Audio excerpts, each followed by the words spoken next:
Okay, let's play some damn chess.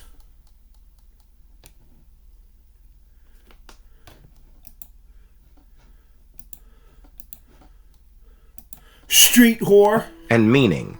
They inspire charity, Street reduce whore. anxiety, and help people cope with life's hardships. Even if You they're not suck literally my true, dick, bitch. aren't they beneficial illusions we should preserve? This Suck argument my deserves slut. serious consideration because it contains undeniable truth. Suck my slut. Afterlife beliefs do provide You genuine suck my psychological dick, bitch. benefits. You They s- ease the you sting s- of loss, you s- reduce you death suck- anxiety, you suck and my create dick, social bitch. bonds. Millions of Why you people live slap that happier, more slut purposeful from China? lives because they believe their existence continues Street beyond whore. death. How can we call something false if it produces such positive Why you son of a outcomes? bitch. But here's the Fucking crucial name, question a cocksucker. critical thinker must ask. What's the real cost of this comfort? And what happens when the illusion you begins to slut. crack? First, the intellectual cost. You harlot, you Believing hooker, in you an whore, afterlife you requires street walker, abandoning you lady of the evidence-based night, reasoning in favor you of red light faith-based district, thinking. bitch. This doesn't just affect religious beliefs. It creates a cognitive framework that makes someone more Come on, you susceptible slut to other ass forms slut. of wishful thinking, conspiracy theories, and pseudoscientific claims. Bitch ass fuck. The mental habits required to maintain afterlife belief, privileging emotional comfort over evidence, explaining away contradictions, Oh, you accepting wanna- unfalsifiable claims. I'll These put same your habits goddamn undermine black ass rational soul decision-making in you other areas of life. Second, the moral cost. When people believe ultimate justice will be served in an afterlife, it can reduce motivation to fight injustice in this life. Fucking The whore. poor will inherit heaven becomes a justification for accepting earthly inequality.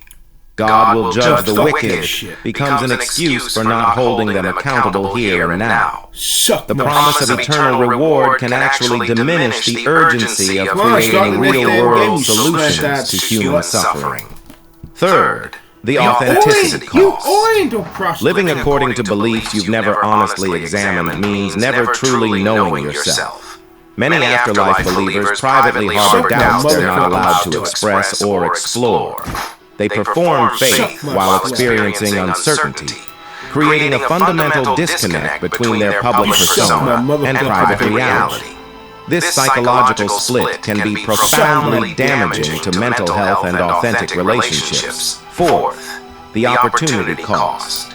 Energy spent maintaining comforting illusions could be redirected toward addressing actual problems. You suck my Instead of dick. praying to deceased relatives, we could honor their memory through concrete actions. Instead of finding comfort in promised reunion, we could focus on deepening relationships with people who are actually alive. Instead of preparing for an imaginary afterlife, we could invest in making this life more meaningful and Come on, you fulfilling. slut ass The question slut. isn't whether afterlife Come on, beliefs you can provide slut. comfort. They clearly can. The question is whether Come temporary on, comfort whore. built on false foundations is worth the long-term Move, costs whore. to truth, justice, authenticity, and human Come on, you potential. slut Is ass it truly slut. compassionate to offer someone a beautiful lie when an uncomfortable truth might ultimately serve them better? So our journey has taken us from the origins of human mortality terror through the psychological mechanisms that construct and defend afterlife beliefs to the real-world evidence that challenges these ancient fortresses. We've seen that the conflict isn't between good and evil, but between two fundamentally different approaches to existence. The security of unquestioned answers versus the uncertainty of honest inquiry. And so we return to our 3 a.m. moment of terror. Suck The my creeping dick. realization You that suck consciousness my might dick. simply end. Suck my dick. But what if we didn't run from this fear? Suck my dick. What if we sat with it, breathed through it, and discovered something unexpected? When we truly accept that this life might be Suck all my we dick, have, bitch.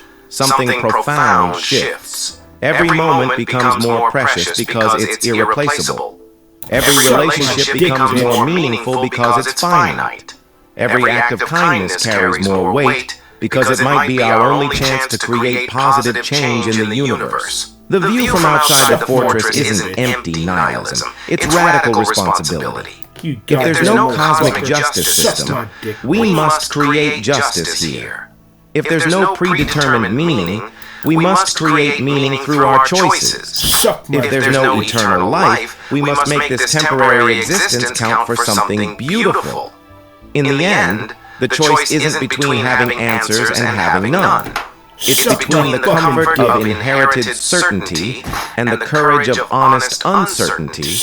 Exploring these profound questions is what we do here. Not to provide easy answers, but to develop better tools for thinking clearly about life's deepest mysteries.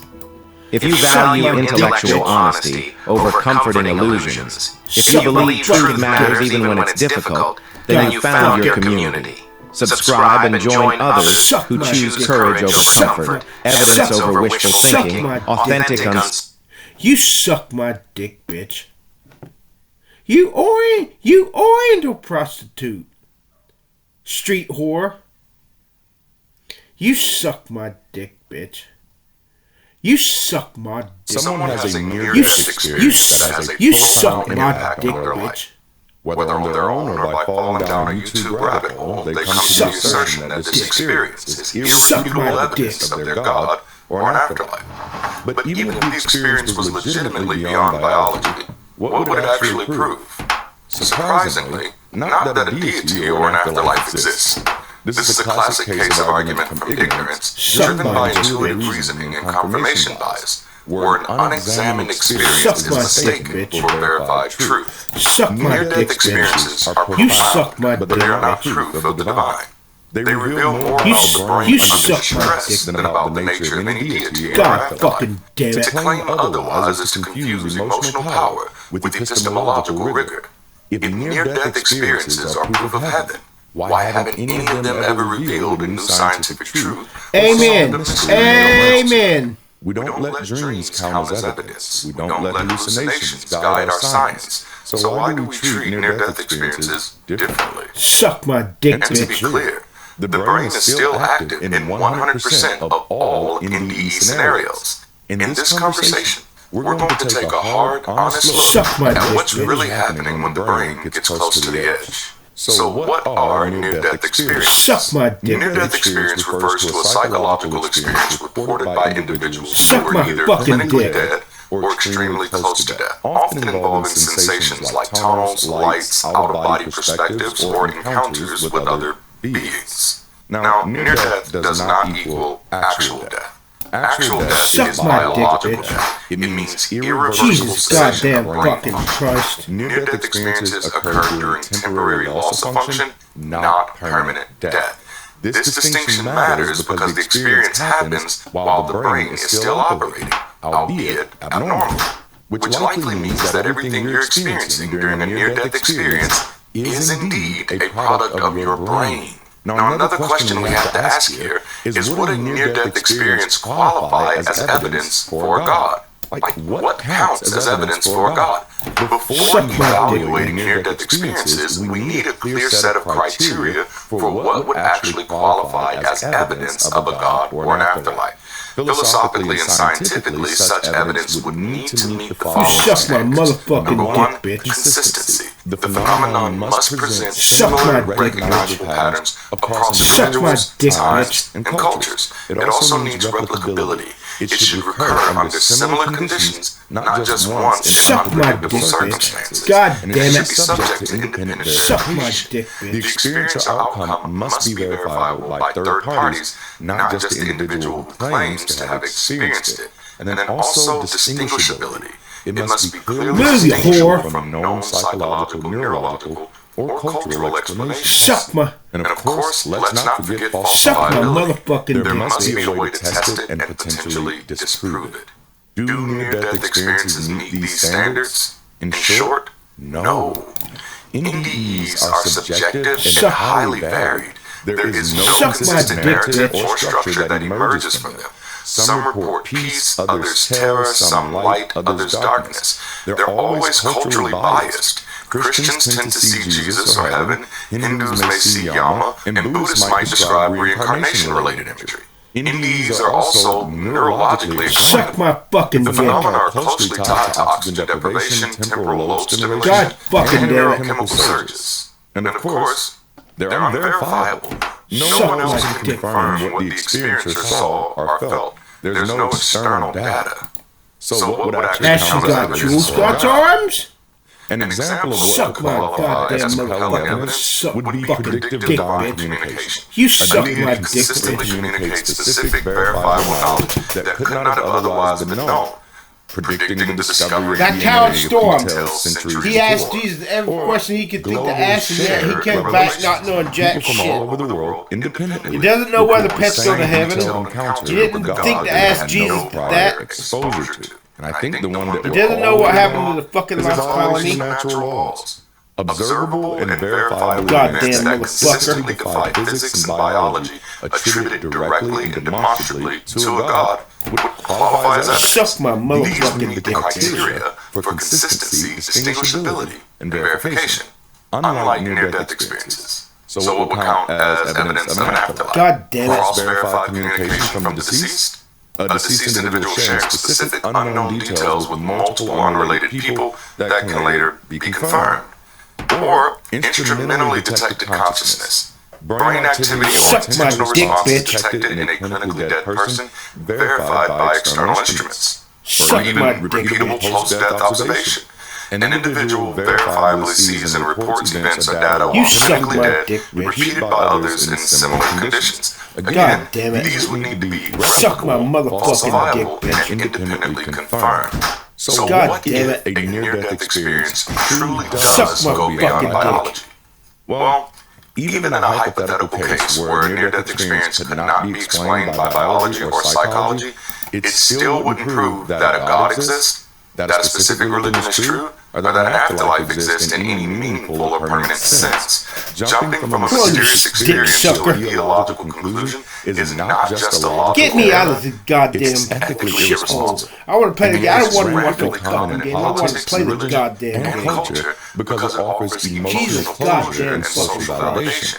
A legitimate anomaly is not a confirmation of a belief. It's a prompt to ask deeper questions. Jesus. So a guiding principle that I use is never give yourself permission to know that which you have not actually tried to know. This rule protects us from lazy certainty. It reminds us that certainty requires effort, inquiry, and the humility to say, I don't know yet, but I'm willing to find out. So in that case, what would a legitimate near-death experience actually prove? Jesus Christ, Well, you let's goddamn assume, for the fuck. sake of this conversation, that a near-death experience is veridical, meaning the person genuinely experienced something during clinical death that cannot be fully explained by existing biological models.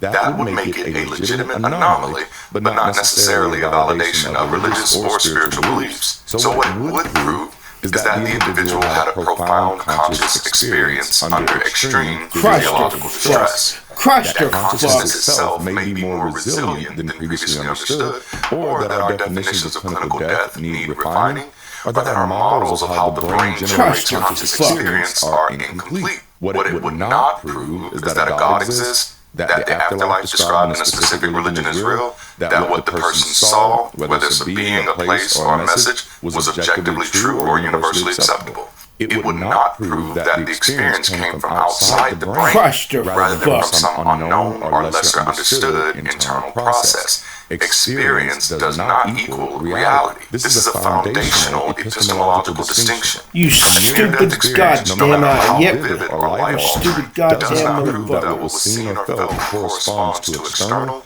independent reality. The brain is Christ, fully you capable of fuck. generating entire worlds of emotion, imagery, and sensation that feel real, but are not verifiable or external. A great analogy for this is dreams. People dream of flying, Christ, talking you to the fuck. dead, or seeing lost loved ones. These dreams are emotionally powerful, but we do not consider them evidence of actual flight, resurrections, or visitations from another realm. There's also hallucinations. Christ, Individuals with fuck. schizophrenia may see or hear entities and experience full conversations. The experience is Christ, real to them, fuck. but not indicative of supernatural entities. We must consider the implications of consciousness under What the duress. goddamn fuck? This is a neurological frontier. If a legitimate near-death experience were somehow shown to occur during a period of no detectable brain function, it would challenge current understandings of consciousness. But even then, It would raise neurological questions before theological ones. Is our technology missing subtle brain activity? Does consciousness have a layered structure we don't yet understand? Are there thresholds of perception or awareness that survive trauma? These are fascinating frontiers of cognitive science, not confirmations of theology. There's a common human tendency to label the unknown as divine. But just because something is mysterious does not mean it is mystical. The moment we assign meaning to a mystery without first understanding the mechanisms, we move from goddamn holy god. This is why it's critical to resist the leap from something strange happened to therefore it must be God. Instead, we should say something strange happened. Let's find out what this tells us about the mind, culture, and consciousness. Even in the most extreme, unexplainable near-death experience, it's data, not a doctrine. It's a doorway to more questions, not a destination of certainty. It may suggest human consciousness is more complex than we thought, but it doesn't grant us the right to claim knowledge of God's, heavens, or eternal truths. Now let's unpack what the experts say. When we move beyond anecdote and into the realm of serious research, the evidence suggests that near-death experiences are brain-based phenomena that arise from extreme psychological or physiological stress. Let's get a better understanding of neuroscience, psychology, and cross-cultural studies without pseudo-intellectual speculation to explain what's happening during a near-death experience. The temporal lobes are closely tied to memory, emotion, and perception. Kiss one of those whores goodbye. They can produce out-of-body experiences, religious hallucinations, and distortions in time perception. Olaf Blank fellow researchers demonstrated that electrical stimulation of the temporal-parietal junction in the brain can induce out-of-body experiences in awake, conscious individuals. The body schema and self-location can be experimentally manipulated via the stimulation of the temporal-parietal cortex. That's in Nature, Volume 419 of 2002. There's also hypoxia, oxygen deprivation. During trauma, the brain is deprived of oxygen. This leads to tunnel vision, bright lights, or seeing God, or even sensations of floating or peace. Limpert, Bauer, and Schmidt in 1994 found that fighter pilots subjected to high G-forces, causing cerebral hypoxia, often experience near-death experience-like symptoms, including euphoria, tunnel vision, and detachment from the body. A physiological basis exists for tunnel vision, feelings of floating, and even spiritual hallucinations under hypoxic conditions. That's from The Lancet, Volume 344, 1994. And we must understand the role of neurochemical storms in our brain. As the brain begins to shut down, it floods itself with serotonin and DHT compounds that reduce pain, create feelings of euphoria and transcendence. It also distorts time and space. David Nichols and Rick Strassman have explored the role of endogenous DMT produced in small quantities in the pineal gland in creating dreamlike mystical states during extreme physiological events. While DMT theories are still speculative and not fully confirmed in humans at near-death levels, they remain part of ongoing neurochemical research. But there are also psychological dynamics at work, such as cognitive dissonance and narrative construction. When the mind encounters trauma that it cannot process, it may construct a comforting narrative to reduce distress. It may even fill in memory gaps with symbolic imagery rather than accurate data. This explains why near-death experiences often feel so meaningful. They're the brain's emergency meaning-making process. People tend to experience what they already believe or expect based on their culture and worldview. Christians see Jesus or heaven, Buddhists report reincarnation themes, atheists may report voids, peaceful detachment, or simply darkness. Kelleher in 2009 compiled international near-death experience data and found significant cross-cultural variation that aligned closely with local religious and mythological beliefs. Near-death experiences are not universal in content, but are deeply colored by cultural background. This is from the Sociology of Health and Illness, Volume 31 in 2009. After the experience, people often reinterpret it through the lens of their existing beliefs. A Christian sees their experience as proof of Jesus. A New Ager sees it as proof of the soul's journey. An atheist may see it as proof of consciousness without a body. No matter what was experienced, people tend to find evidence to support what they already believed. Humans are evolved to detect patterns, even when none exist, and to assume agency behind those patterns. So lights become heaven. A feeling of presence becomes God is with me. A shadow becomes a being or a God. This is the same mechanism behind seeing faces in clouds or hearing voices in white noise, attributing intent to random events. The brain would rather believe a lie that saves it from harm than take the risk of a truth it doesn't understand. Many near-death experiences occur in contexts where data cannot be collected in real time, making them retrospective reports with no external validation. This creates a feedback loop where the most dramatic stories become cultural lore, while less dramatic ones are forgotten. Understanding what's actually happening during a near-death experience isn't meant to diminish the personal impact of the experience, but mistaking a brain event for divine proof leads us into dangerous epistemological territory. When we stop interrogating experience and start deifying it, we sacrifice inquiry for comfort, and that's the birthplace of superstition. Respect the experience, yes, but don't worship it. What we often see at work here is the role of credulity, intellectual arrogance, and mental lethargy. It's tempting to treat emotionally powerful experiences, especially near-death experiences, as self-evident proof of something greater. But that temptation reveals more about our mental habits than it does about objective reality. At the heart of this confusion lies three major obstacles: incredulity, intellectual arrogance, and mental lethargy. Incredulity isn't insight, it's a limitation. When someone says, "I just can't imagine this not being God," this is not a profound reflection. It's a confession of imagination failure, an unwillingness or inability to consider alternate explanations. Incredulity feels like conviction, but it's often just a mask for limited information, lack of exposure to critical analysis, and over-reliance on emotion as evidence. In truth, the fact that you can't imagine another explanation says nothing about whether another explanation exists. It only exposes the boundaries of your own understanding. Intellectual arrogance often masquerades as certainty. Those who quickly declare near-death experiences as proof of God often aren't drawing from deep study or empirical reasoning. More often, they're defending the belief they're afraid to interrogate, projecting confidence to avoid cognitive dissonance, and mistaking the power of an experience for the truth of an interpretation. This arrogance isn't always loud or aggressive. It can show up as polite dismissal of questions, spiritual platitudes, or subtle condescension towards skeptics. But at its core, it is deeply anti-intellectual, and more dangerously, it's anti-honest. Now let's talk about mental lethargy, the silent epidemic. Critical thinking is exhausting. It demands time, discomfort, confrontation with uncertainty, and the humility to be wrong. Most people aren't trained or incentivized to do that work. The result is mental lethargy, preferring familiar myths over hard-earned knowledge, repeating inherited ideas instead of interrogating them, and confusing belief with understanding. Intelligence is not static. It must be intentionally built through a lifelong commitment of converting curiosity into clarity. This isn't just about IQ. It's about I don't know what the fuck I'm doing. In most minds, like unused muscles, are too flabby to lift anything heavy. When people mistake emotional power for epistemic validity, they substitute feeling for thinking, reward simplicity over inquiry, and elevate personal comfort over shared truth.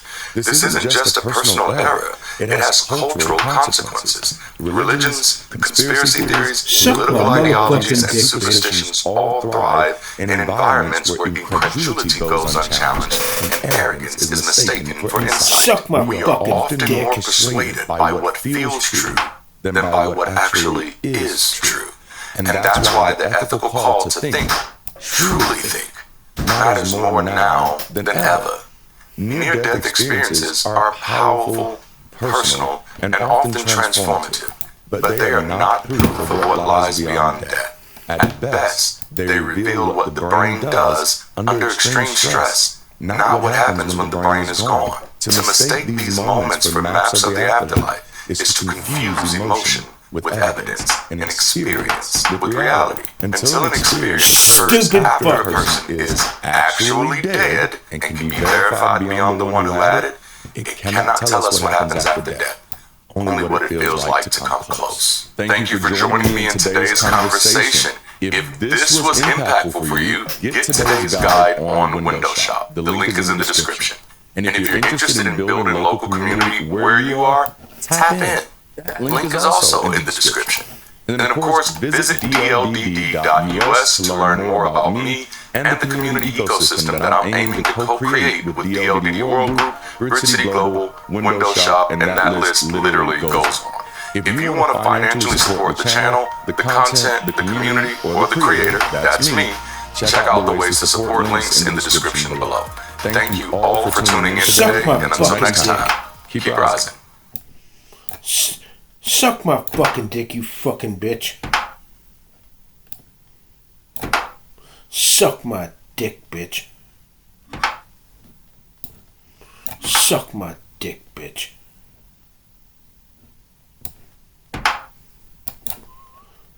Suck my fucking dick. Suck my dick, bitch.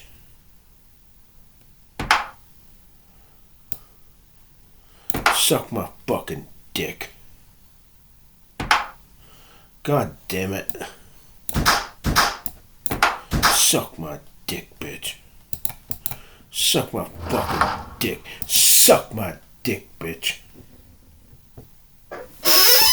Suck my goddamn motherfucking dick.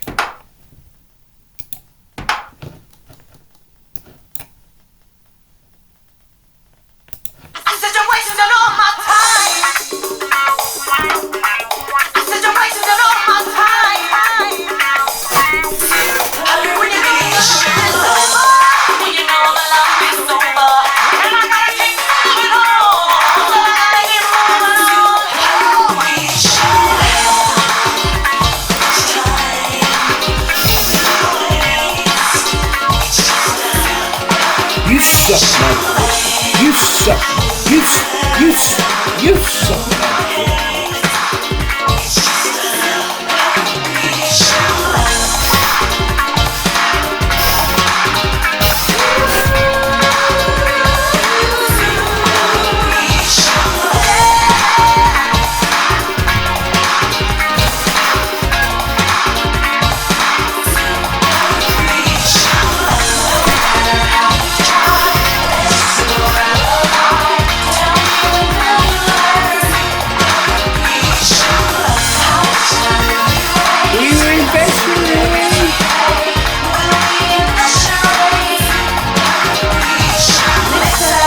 They're saying where you invest your where you invest your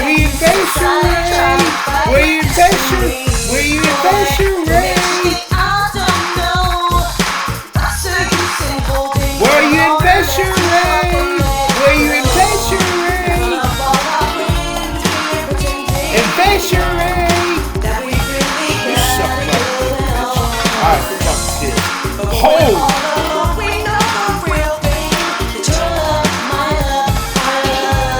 I know, I would. I see I'm an asshole.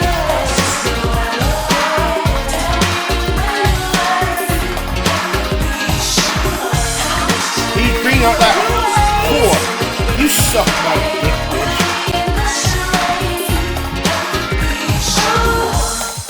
Suck my slut. You suck my dick, bitch. Stupid fucker.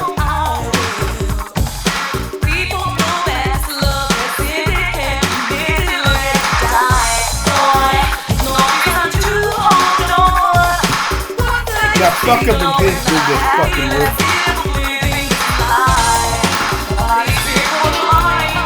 God damn it.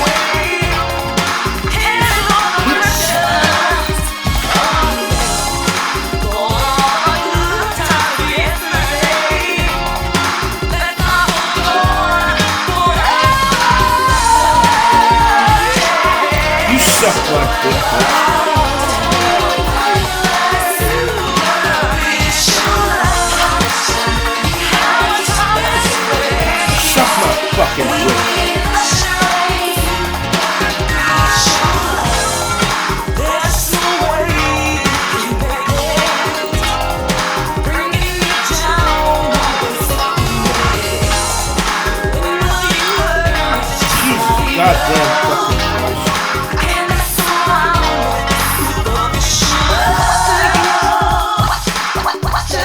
goddamn fucking Christ. Jesus fucking Christ. Jesus fucking Christ.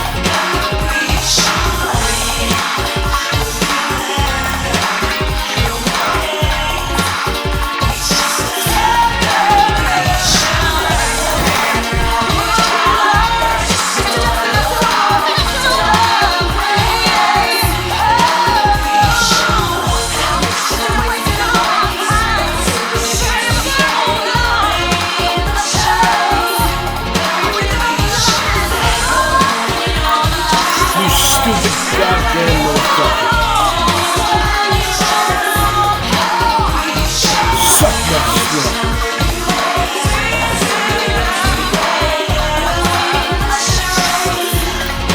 Suck my dick, bitch.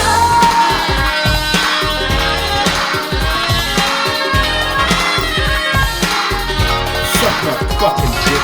God damn it.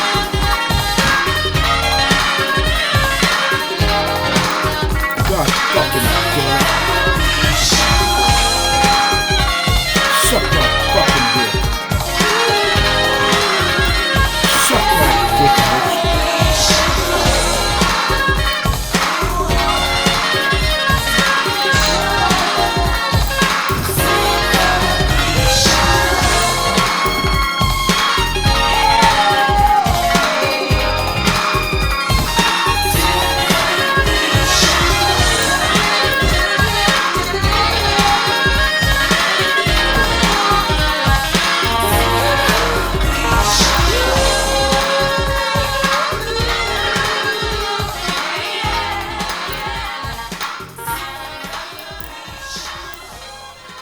Suck my dick, bitch. You suck my dick, bitch.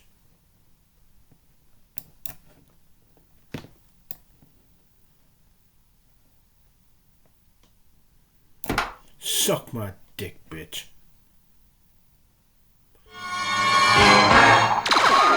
The goddamn cold girl. I didn't pull your fucking string, you son of a bitch. Son of a bitch. I said you wasted all my time. I said you wasted all my time. That fucking fresh. Hurry up, you should love. You know the love is over. And I gotta keep telling you. Crush the fuck.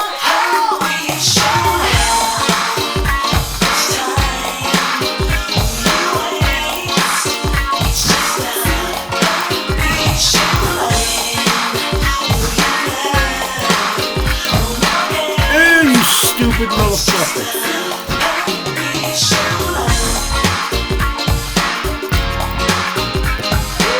Suck my fucking dick. Get ready to kick. Suck my dick, bitch. God damn it. Suck my dick, bitch.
You suck my dick, bitch.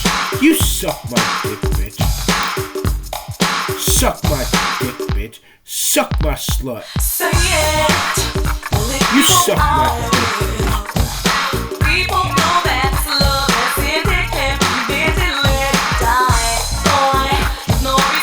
I want to play this. I don't want to play this. Goddamn it.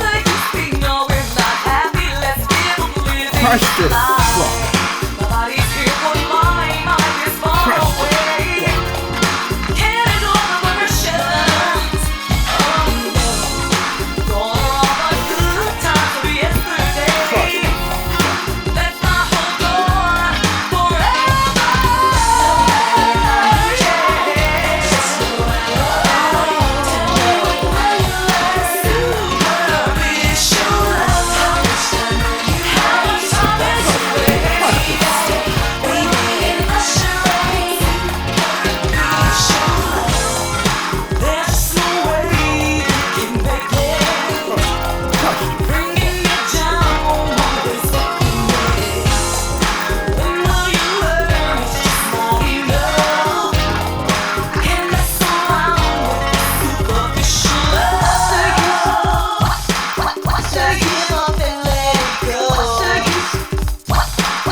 Goddamn fucking Christ. Jesus fucking Christ.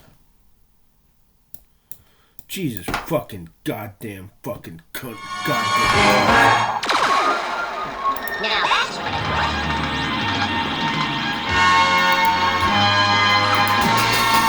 Oh man, I'm sick and tired of this fucking shit. Jesus goddamn Christ or fuck.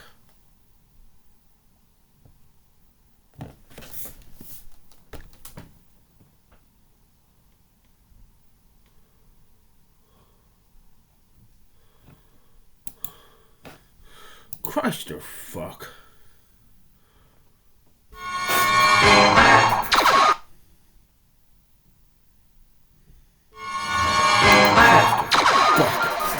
Now that's what it was.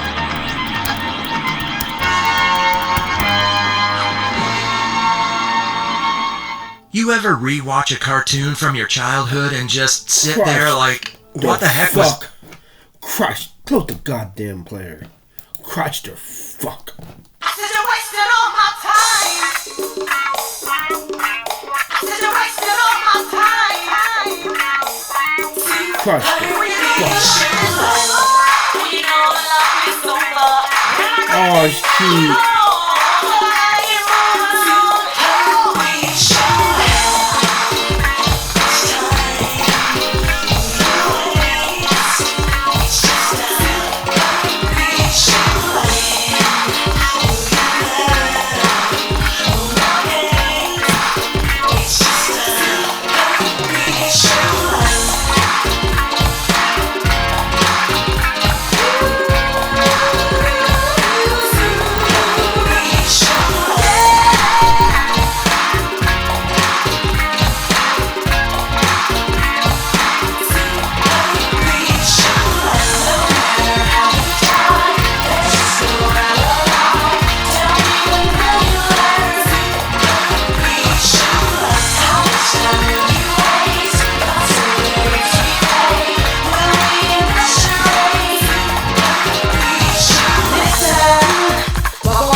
bitch.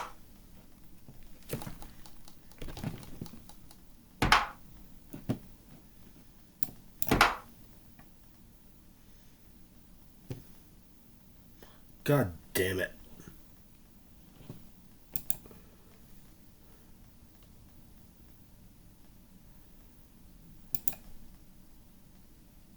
You don't live in the real world. None of us do. We live in a story about the world. The best depiction that we can come up with within the confines of our language to describe the reality around us. But it's just not a description, a guide. Again, not the actual thing itself. And there's a wonderful term for this. The map is not the territory. That's what we're going to be talking about today, because I've already done a few videos on skepticism at large in broad, and they serve as a really good basis, I think, but I want to drill down a bit deeper, because one of the things that skepticism is based off of is our understanding of what we are limited by. And in this particular case, one of those limitations is the limitation of language. We are only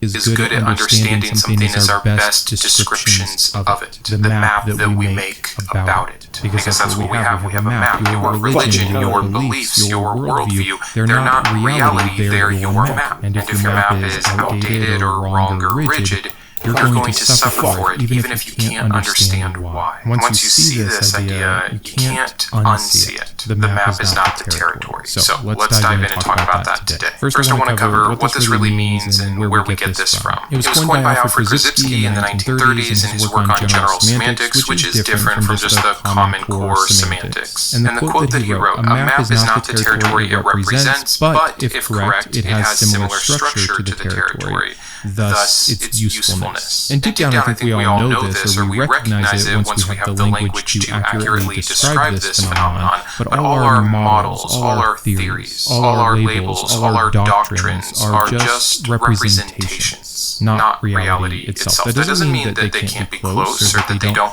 map on better than other things, and thus, again, we can find benefit in them. It's not to say nothing can be known, so nothing should be cared about. That apathy that comes with certain concepts of skepticism is usually a response to some kind of religious indoctrination against the idea of not knowing, because that is the greatest fear from those who claim to have perfect truth. And again, this concept of the map not being the territory doesn't just apply to religion, though it definitely does. It applies to anything we think we know or understand. It's a sort of intellectual humility that is so useful for how we live our daily life. And some of you might be saying, if you've heard about this, oh, well, there's pretty good arguments against some of this, and there's some problematic things with it. Yes, there are, that we can only know about via our rationality, our skepticism, our humility to not say, oh, we have this particular thing figured out. That's a good thing, not a bad thing. So I'm not claiming that this entire argument is perfect, or that Alfred was some genius with no other issues. We're just going to take it for what it's useful for. So let me give you some everyday examples that might help narrow this down. Think about a subway map. This is something that is important. This is how you get from A to B, to know where you are, your orientation. But the map leaves so much out. There's no buildings, there's no smells, there's no sounds, because the purpose is navigation, not truth. You have to understand the goal of what is being described in the map to understand its function and utility. A weather icon that you look at quickly on your phone to get a sense of what's going on outside may or may not tell you the temperature or the humidity or the wind speed. And in the same ways, even language is just a map. Tree is just a word. It's just a sound that we said is a word. And we all agreed that that word represents what most of us collectively hold as the idea of a tree, not the tree itself. Now, I know what you're thinking. Sometimes, especially if you're not already really well versed in philosophy, you hear these ideas and you're just like, it's just, yeah, like that's true, but okay, who cares? It can almost feel pedantic to get into these details and say, well, a word is just a sound our mouths make, not reality. Like, yes, we know that, but then we so quickly forget it when we move on to whatever beliefs we hold. We lose the distinction between what is real and what we are describing in an effort to house something beneficial. And so we're kind of starting at the more obvious parts here, but bear with me because we're building to where so many of us, myself included, can get pretty myopic pretty quickly. So we can just zoom out to the biggest thing, reality itself. But reality is too big to hold in our hands. We can't view it all at once. It's too complex. It's too detailed. There's too many things we don't yet know. So we compress it into maps. But what do we know about compression? It removes information. If any of you have ever worked with a video or an image file, you'll understand this analogy very well. The problem is then sometimes we forget that we are working with that compressed version of reality, those limitations, that simplified version. And so we end up defending the model that we made out of sheer necessity instead of continuing to explore the truth of reality. This is when people get stuck in dogma, which moves us nicely into our next point here. So we have hopefully set up a decent foundation. I want to talk about religion. No, it's not the only way that people get this wrong, but it is one of the oldest maps mistaken for the territory. Even certain Christians will be able to agree with certain parts of this. Let's just take Genesis for an example. It isn't a literal science textbook. We know that. It's a mythic map of meaning, of origin, of the human condition.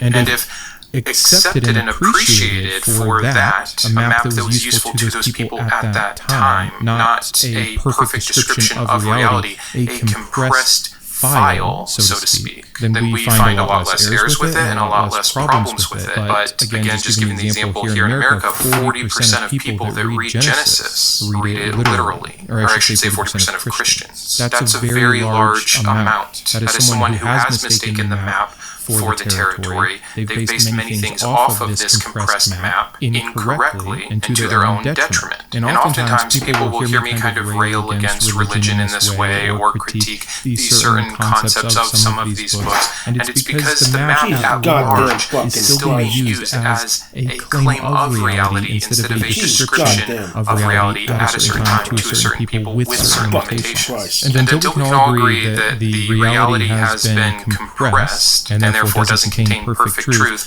like we've done with other mythologies, like Greek mythology, for the most part, most of the world understands is not a depiction of reality, is not equal to reality. It is an old map, rigid and outdated, still interesting, but not useful in the same way as truth. When we can get there with the modern religions that we have that are indeed harmful, then we can just enjoy it in the same way we enjoy Greek mythology. A neat story, maybe a cool moral lesson, maybe a cautionary tale. But that's not the status quo of religion today. When believers claim their map as reality, it shuts the door to nuance and conversation and upgrade and correction. And like I said before, there are real-world consequences to this, like flat Earth and young Earth creationism, anti-evolution beliefs. This is all because people are trying to cling to an ancient map. In addition to the science denying part of it, it leads to moral inflexibility. How many intelligent and kind and compassionate Christians find themselves at some point having to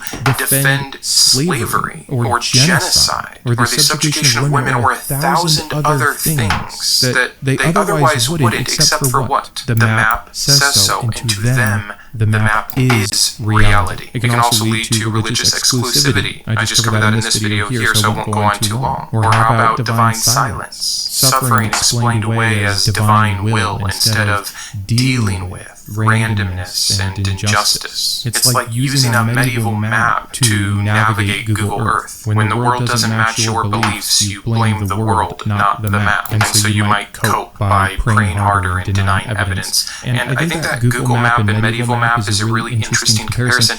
And here's what's cool about it. Because of the language and being able to come up with an analogy like that, I'm not patting myself on the back, everybody comes up with great analogies all the time, but when we have the ability to utilize language even better, it can help make the maps we are using more accurate and thus more beneficial. It works in both ways. Yes, we're limited by language, but we can see over time, as our language has improved, as our concepts have improved, as our systems and teaching has improved, we've been able to get better representations. Even the scientific method is a form of that. So yes, we're limited by language, but when we can make improvements within language, our ability to vocalize something or explain something in simpler and better terms because we understand it better, because we have a more useful map, it benefits everyone. So to use some loaded spiritual language, let's move into our next one. And I'm going to, and again, there's probably better scientific terms that we can all understand. We'll talk about how worshiping the map leads to idolatry. These are kind of the psychological effects of this. The more invested you are in a belief, the harder it is to let go, even if it's hurting you. Hello, look at the world of deconstruction and deconversion. There's a reason that it's so much harder to leave that behind than when you were 6 and left the tooth fairy behind. One is just time, an extra 24 years. 2 is stakes, heaven and hell. 3 is community. Like, you can go on and on and on. This is what religion does well. It builds enough safeguards around itself that it's very hard to leave. Again, even to your own detriment, and so you don't update your map. Also, people build identities around belief. So that when the map is threatened, they are threatened. We see this all the time. It's one of the reasons I do the replying to Christian comments, where we see how nasty and wrong so many of those comments are. It's defensiveness, it's self-protection. You can't even hardly blame them at some point. They're a wild animal backed into a corner. And I don't mean that pejoratively. Truly, they feel threatened. It's their life at stake. It's everything they've ever known, everything they've claimed to be, everything they've been told that they are. And so reactions like rage, or shame, or fear, or anger, they're natural because the map has become sacred, because it's been misappropriately labeled as reality instead of the description of reality at a certain time. So here's some warning signs that you're worshiping the map. Do you feel anxious when someone challenges your beliefs? By the way, this extends beyond religion. There are certain things that I believe very much to be the case. And when those things get challenged, I can recoil or get defensive in the same way. I'm learning to do that less and less, to hold everything a bit looser, which I think is one of the main takeaways, and we're going to get to this at the end, that come from this idea, because I don't want to just tell you about some kind of philosophical thinking around semantics. I want to talk about its practical application. Just the very concept of recognizing that we don't hold reality, we hold a map of it, allows you to hold it more loosely. But again, going back to signs that you might be holding it too tightly, do you dismiss evidence without examining it? Do you label outsiders as deceived or dangerous or evil? Do you feel morally superior because your map is correct? Some examples that might help here: Galileo and the Church, which is another Thinking Thursday episode we need to make. His telescope helped see the territory, but the Church was still trying to defend the map. So let's move into our next point here, which is kind of the cognitive science behind it. That is that your brain is the map-making machine. And as we've advanced our understanding and our language of neuroscience, we've been able to better comport our most updated maps closest to reality. That doesn't mean we shouldn't continue to try to update them, or if we learn we were wrong about something, we don't readjust. That's the whole point of this. That's why I don't feel the need to defend Alfred or general semantics or time binding or anything else that he says, because it's not claimed under some idea of doctrine. It was a useful map then, and there's parts of it that are still useful now. So let's talk about how the brain works, or at least as much as we know about how the brain works right now. The brain does not record reality. It predicts and fills in gaps using prior information, aka maps. We've all probably seen things about visual blind spots, where the brain quite literally just guesses what is there. It's the basis for so many different optical illusions. And in that same way, we don't really see the world, not in its entirety. We can't. It's an impossible task. So we just see our brain's best guess of it based off the information, the priors that we have. And again, the more faulty or outdated or incorrect those priors, those maps are, the worse our current version or vision or guess of reality is going to be. One of the worst parts about our brain are all of the biases, and they work for us in some ways, but then than they work against us in others. We have an inbuilt wiring to protect the map. We really do, and we call it confirmation bias. We see what fits our current map and we ignore what doesn't, because we've said the map is reality instead of understanding for the umpteenth time the map is the description of reality, the best representation, and thus should continue to be updated. Once you stop dogma, there's perceptual distortion. We have studies that actually show that religious people see the world differently. They take things like dreams and coincidences and random events and project meaning onto them, meaning that isn't there, connections that don't exist, ambiguous experiences that are called truth, because the map says they can be. And by the way, again, not just within religion, in general, a lot of us have these personal maps that don't work well for us, like I'm unworthy. That's not reality. That's not the territory. That's the map. People can't be trusted. That's not reality. That's a map. It might be based off experiences, but they're anecdotal. To say that no one can be trusted might feel real, because that is the map that you've made in your mind. But that does not mean that's actually what is true. My suffering means I'm being tested. It's not a proven cause. That's just your theological overlay on the map. And so again, religious or non-religious, we all take these priors, these personal maps, and if we're not careful, we make them reality, and we feed ourselves a narrative that keeps that map accurate to us, and that can be incredibly harmful. In fact, that's what really good cognitive behavioral therapy does. It helps rewire those connections, that personal map, to not account for so much incorrect bias. Even if those personal experiences, those anecdotes are true, they did happen, that's not representing reality at large. It's so important to learn to truly zoom out. Now, if everything is a map, trying to get as close to the territory as possible, then there's some spectrum here, right? And I know this might sound whatever, but let's talk about good maps versus bad maps. Let's do good maps first. Here's some traits. First, it would be clear about its limitations. That's why just having this conversation today, I think, is useful. Knowing we're limited is the first way to have a better map. The map should be open to correction and revision. What's so funny is that personal map, for people that already believe they have perfect truth, they see correction and revision as the enemy. In fact, they'll look down on you for saying that you've changed your mind on something, you've changed your view. It's often a critique I get from people, oh, you believed in Christianity for 30 years and you say you were wrong about that, what's to say you are not wrong now? Exactly. My map is open to new information. I'm open to being mistaken and correcting for it. I wear that as a badge of honor, not some negative thing in my life. It predicts well, even if it's incomplete. Again, showing that there's some utility in how close the map is to reality. That utility is a big one too, that it's useful, that it helps you navigate actually, not just feel right. So conversely, a bad map claims to be complete and perfect. It dismisses all contradictory data and also usually labels it as evil or wrong or deceit or flawed or irrelevant or whatever it is to protect its current perfect, already complete map. If it's using fear and guilt to keep people on map 1.0, there's a bad sign. And if it demands loyalty over evidence, this is no bueno. Religion, conspiracy theories, nationalism, toxic self-help gurus, they all promote bad maps by insisting that only their map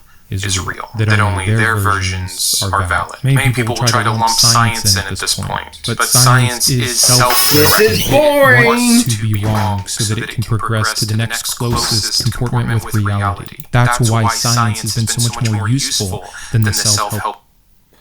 Man, this is boring as fuck. Hello and welcome back to Skepticus. I'm your boy, Adam of NOLA. And today we are going to be addressing terms that Christians just don't seem to understand. I know that sounds a little combative, right? Although I guess a lot of my stuff sounds combative. But I don't necessarily mean it as such. These things that I'm going to talk about, I'm not saying that Christians don't have a definition for the word. In fact, for most of these, Christians will be very familiar with these terms. But I'm going to point out some ways in which these terms are often twisted. or sometimes they are literally used in a malicious way. But sometimes there is no malice involved. Some of the examples that I'm going to bring up today really are about two different tribes that are trying to communicate, trying to hash things out, if you will. But sometimes they're just speaking a different language. Now, I don't mean that I'm speaking English and all my Christian friends are speaking French. We're all speaking English. Now fuck up and take that. If you know anything about communication, just because you're all speaking English doesn't necessarily mean that you're speaking the same language.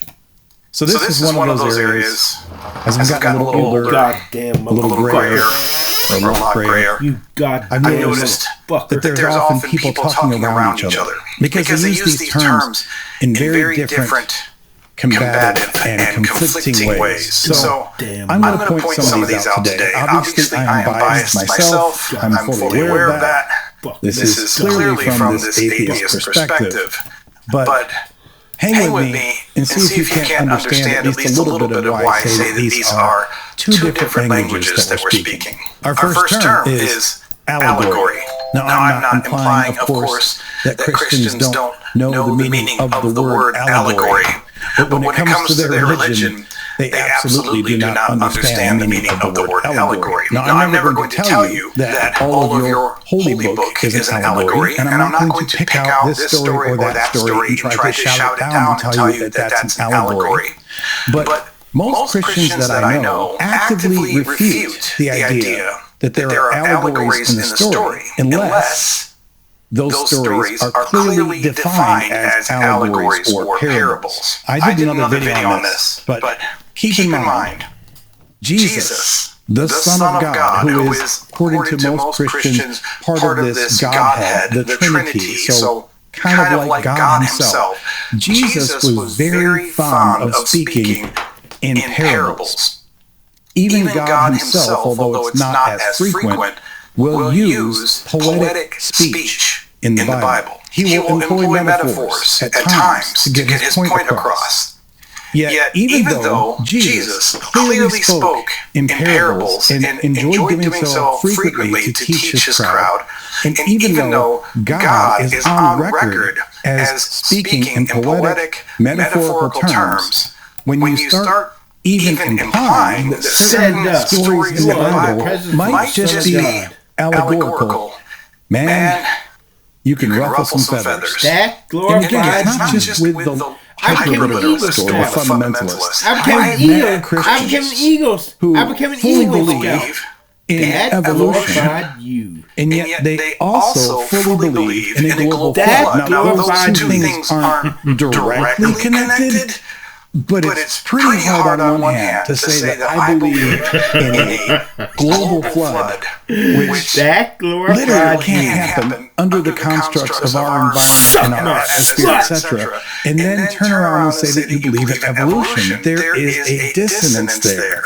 that so many Christians just don't seem to really comprehend. But Come hey, on, you God. if you want to believe that there aren't any allegories in that book, you do you, bro. The next term is God apologist. Fucker. And this, to me, is a prickly one. God When damn a Christian hears the word apologist, Come they on, tend to just think of slap someone that. who is a defender of the faith, like a rhetorical crusader.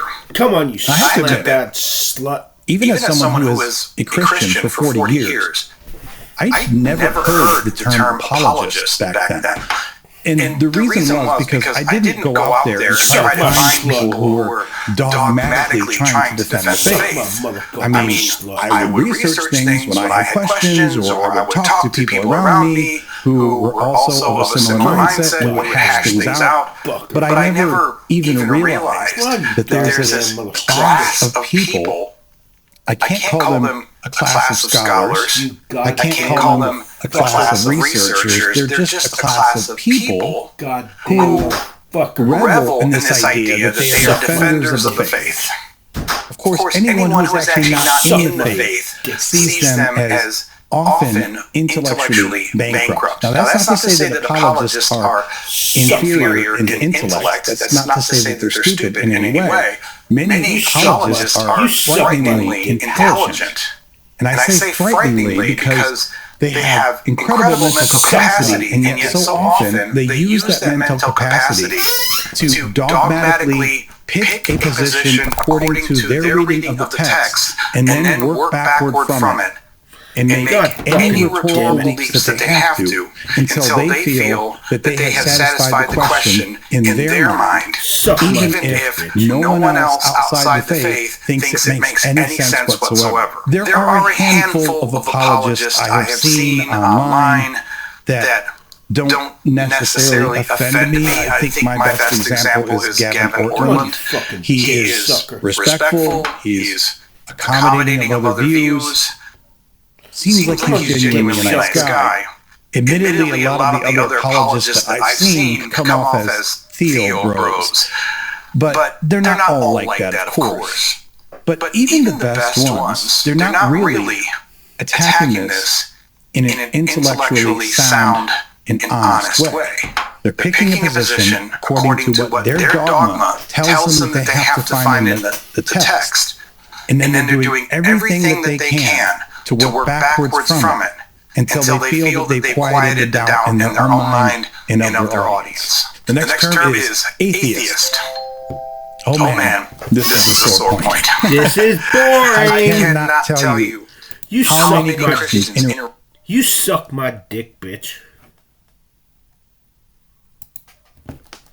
You suck my dick, bitch. You suck my dick, bitch.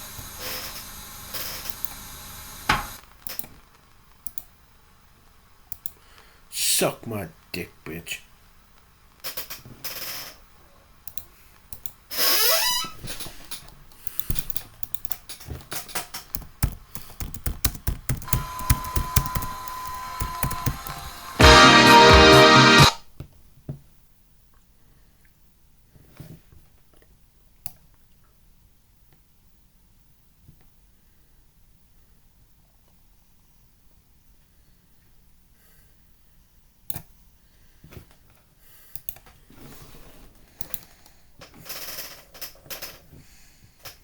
He's bringing that fucking. Okay, folks, so did the story of the Exodus actually happen? That story of Moses and delivering the Israelite slaves and all that sort of stuff?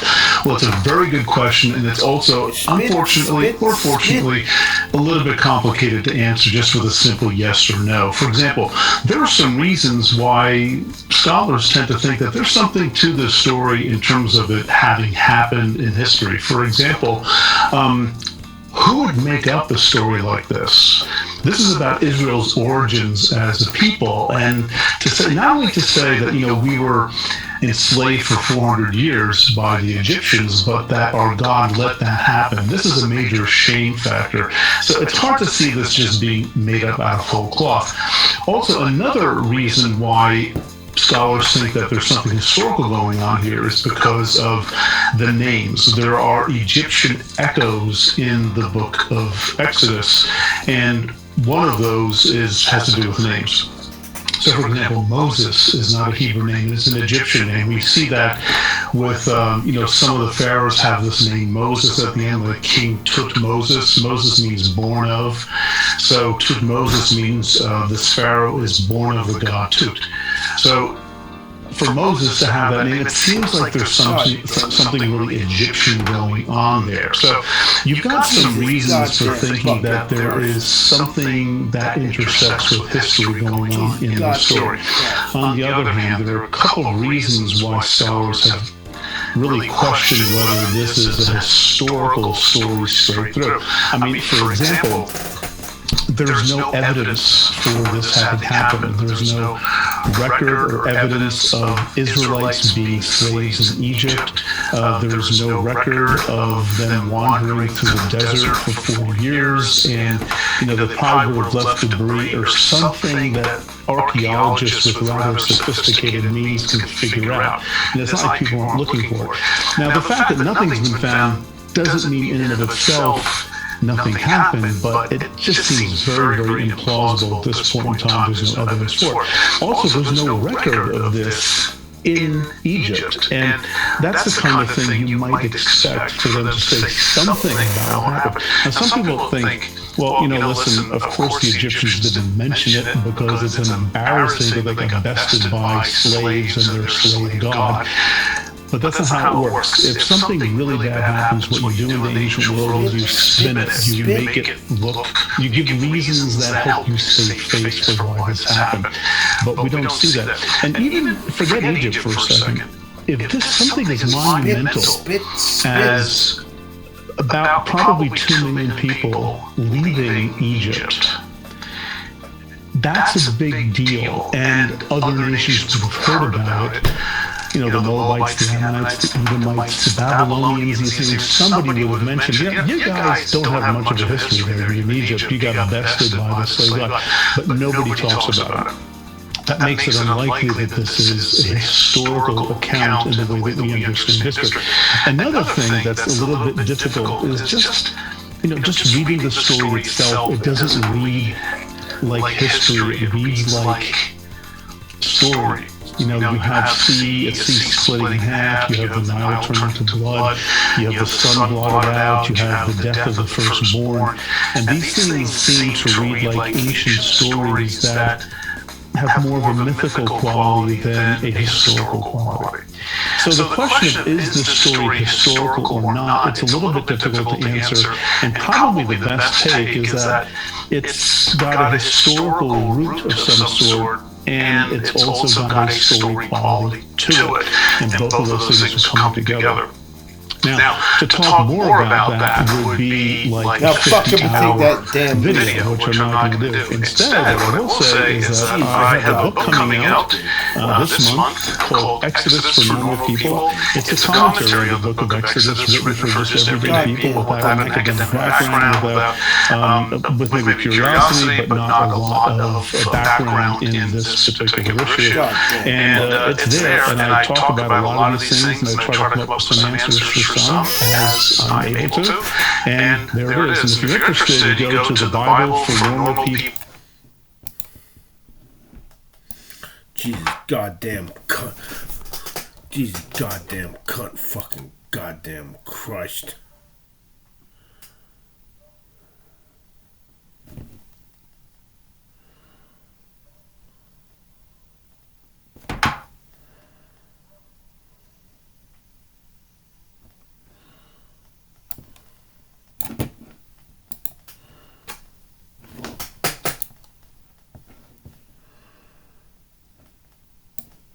Get that goddamn knife the fuck out of here, you son of a bitch. Suck my dick, bitch. Are you one of those people who thinks the entire internet is just your social media feed, online shopping carts that you abandon, and videos of cats falling off of furniture? Today, I'll explain the dark web to you like you're 5 years old. And by the end of this, you'll finally understand the huge difference between the normal internet that you use every day and its super private, slightly spooky cousin. So, let's begin with a little game. I want you to think of the entire internet. I mean, all of it, as a giant ocean. A really, really big ocean. The part of the internet that you and I use every single day is called the surface web. This is the very top layer of the ocean. It's the sunny, shallow water right by the beach where everyone is splashing around, building sandcastles and waving to each other. When you go on a search engine, that helpful little box where you type questions like, why does my back hurt, or can dogs look up? That search engine is like a friendly little lifeguard who can only see what's happening on the surface of the water. It can see all the public websites, the news articles, the blogs, the videos, and the shops. Anything that is meant to be found easily by anyone who's on the surface web. It's the public part of the internet. It's like the front yard of a house that's open for the whole neighborhood to see. It's bright, it's noisy, and it's designated for visitors. This surface web, the part that you think is the entire internet, is actually very tiny. It's maybe 5% of that whole ocean. Yeah, that's right. You've been playing in the tiny little splash pool this whole time while the massive, deep ocean exists right under your feet. So, what's the rest of this giant ocean? Well, most of it is something called the deep web. Now, don't get scared. The name does sound mysterious, but it's really, really boring, and you actually use it constantly. The deep web is simply all of that stuff in the ocean that's underneath the surface. It's not really dark or scary, it's just not public. You can't get to it with a simple search because it's protected. I mean, think about your email inbox. Can your neighbor just type your name into a search engine and read all of your emails? Of course not. You need a key, and that key is your username and password. Your email account is part of the deep web.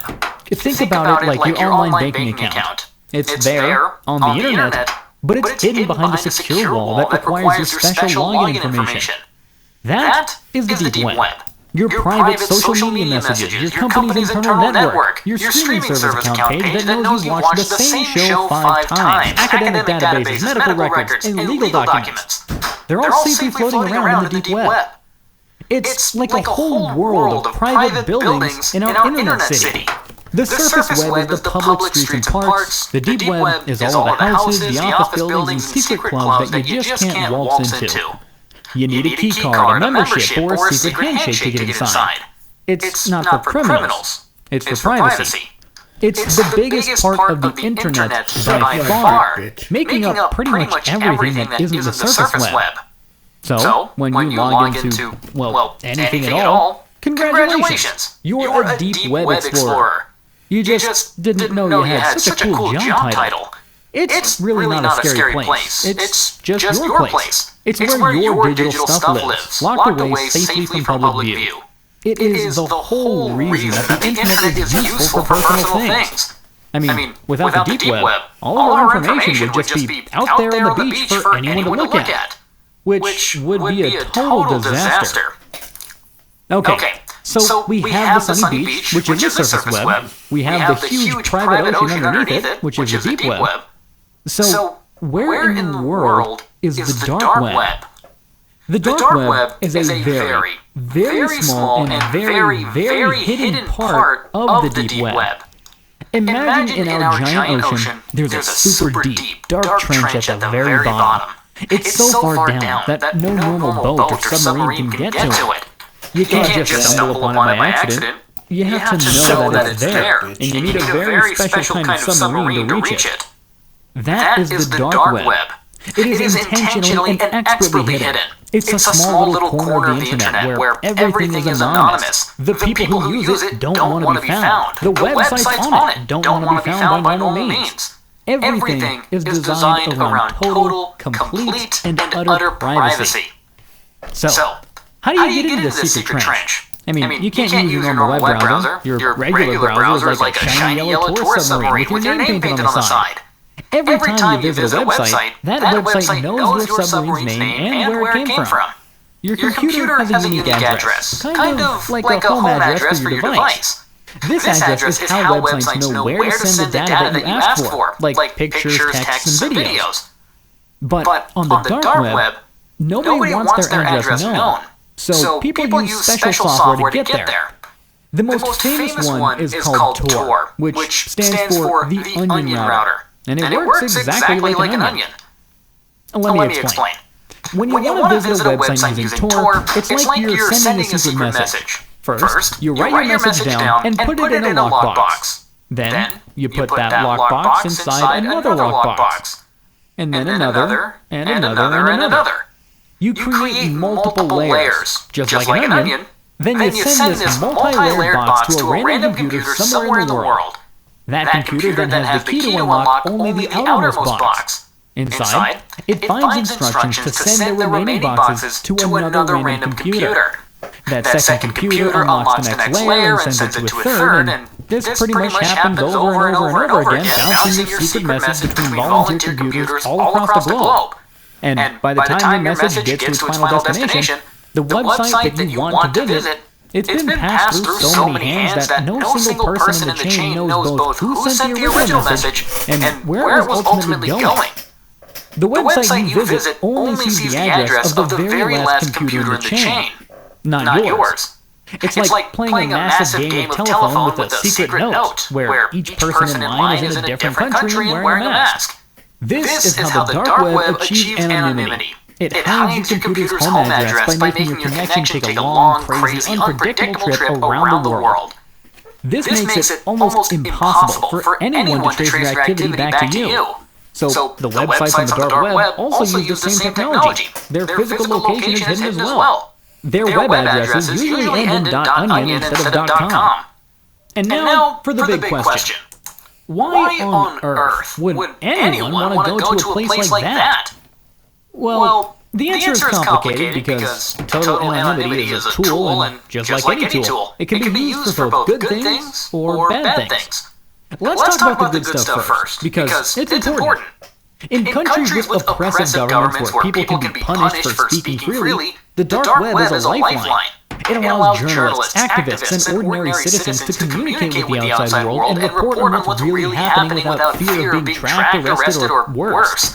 It's a place for whistleblowers to share information about corruption without losing their jobs or their freedom. It's a tool for people who value their privacy so much that they don't want giant corporations tracking their every click to sell them stuff. For those people, the dark web isn't a scary place. It's actually a safe place. It's one of the very few places left where you can be truly anonymous and exercise your right to free speech without anyone looking over your shoulder. But of course, you can't talk about the dark web without talking about the bad stuff. Because it's anonymous, it's also a place where criminals gather. This is the part that you likely hear about in the news. There are illegal marketplaces on the dark web, sometimes called darknet markets, where people try to buy and sell all sorts of illegal things. You can find stolen data like credit card numbers or hacked accounts from big company data breaches. It's a place where illegal activities are discussed and planned because the people involved believe they can't be caught. This is the scary criminal underbelly of the internet, and it is absolutely real. Law enforcement agencies around the world work very hard to find and shut down these operations. And sometimes they do succeed. But because of the anonymous nature of the network, when one site gets shut down, another one often pops up to take its place. It's a constant game of cat and mouse. And then there's the third category, the weird and the boring. A lot of the dark web is neither heroic nor criminal. It's just strange. You might find forums dedicated to incredibly niche hobbies. I mean, there are book clubs, chess servers, and personal blogs from people who just want to write their thoughts without attaching their real name to them. There are political discussion groups that are too extreme or unpopular for the regular internet. You'll find a whole lot of conspiracy theories and a lot of very, very private people who just don't like being tracked online. Much of it is just quiet, abandoned websites or experiments that people set up and forgot about. It's not all high-stakes journalism or criminal empires. I mean, a lot of it is just the quiet, dusty, and sometimes bizarre attic of the internet. Now, let's clear up a couple of things. Is it illegal to just go on the dark web? In most countries? No. Simply downloading and using a tool like the Tor browser isn't against any law. It's a privacy tool. What is illegal, though, is what you do there. It's a lot like owning a kitchen knife. You can use it to chop vegetables for a lovely salad, which is perfectly fine. Or you could do something terrible with it. I mean, the knife itself isn't illegal. The illegal act is. The same logic applies to the dark web. Simply visiting is one thing, but participating in illegal markets is another thing entirely. Also, it's not as easy to use as the regular internet. Because your connection is bouncing all over the world, it can be very, very slow. And because there's no central search engine like Google for the dark web, finding anything is difficult. I mean, you often need to know the exact .onion address of the site that you want to visit, which you might get from a forum or a directory. It's not a place you just casually browse like you do on the surface web. So, the internet is like a big ocean. The surface web is the sunny beach where everyone can see you and search engines know where everything is. The deep web is everything under the water, like your private online bank account or your email inbox, a massive and mostly safe area that just needs a password key to enter. And the dark web is the super-duper secret trench at the very bottom of the ocean, a small and hidden place that you need a special anonymous submarine like Tor to even find, where people go when they absolutely do not want to be found. See, you get it now. It's not some magic ghost dimension from a scary movie. It's just a part of the internet built with layers and layers of privacy, used by heroes, criminals, and very private people alike. It is a powerful tool for anonymity in a world that seems to watch out every move.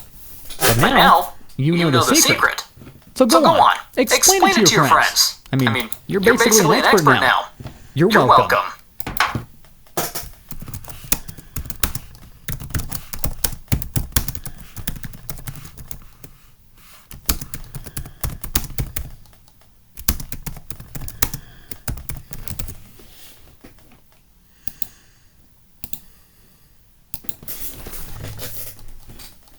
With this big girl. Alfred, I'll apologize in advance because Paul's Canadian. And so he's got a slight he might not be as up to speed on some things, but here's my confusion, Alfred.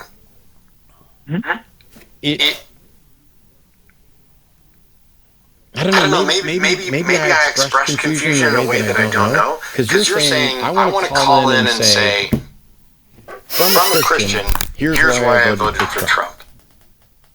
Yes. Yeah.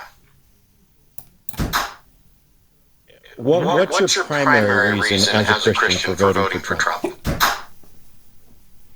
Sure. Well, I believe that God is a God of peace. I voted for Trump because I thought, and I still think, he'll end the bloodshed in Ukraine. I think it's immoral what's going on there. Alfred, no, I don't take you seriously. You've called before with this God is a God of peace, and you think Trump is the president of peace. After what happened in the Oval Office just the other day with the president of a country that's been at war for years, sitting there being berated by our president, while the rest of the world points at us, we are becoming the Christo-fascist. Trump is in the Oval Office trying to lecture Zelensky and talking about World War III, and you're calling him to suggest that Trump is going to bring peace to Ukraine because Trump is a man of peace, and Trump is a man of God, and God is a God of peace. Let me tell you that even if there's peace in Ukraine, a lasting peace in Ukraine, does nothing to demonstrate that Trump is a man of God, that God is a God of peace, or anything else. So all you're actually saying is, you think that Trump is more likely to create peace in Ukraine than somebody else, the other candidates, right? That's one of my points. Okay.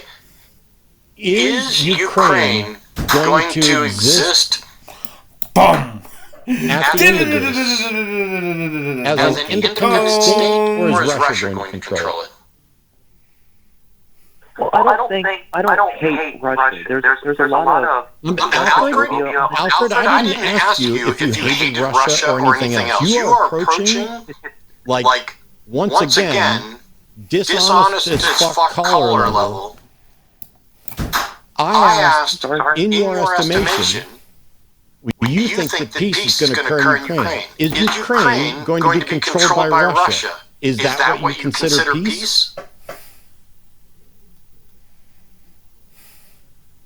If people aren't dying and they're not being pressed into a war, I'm sorry, Alfred, but the lack of people dying is not the same as peace, and you can have nobody dying with an absolute dictatorial control that does not allow freedom.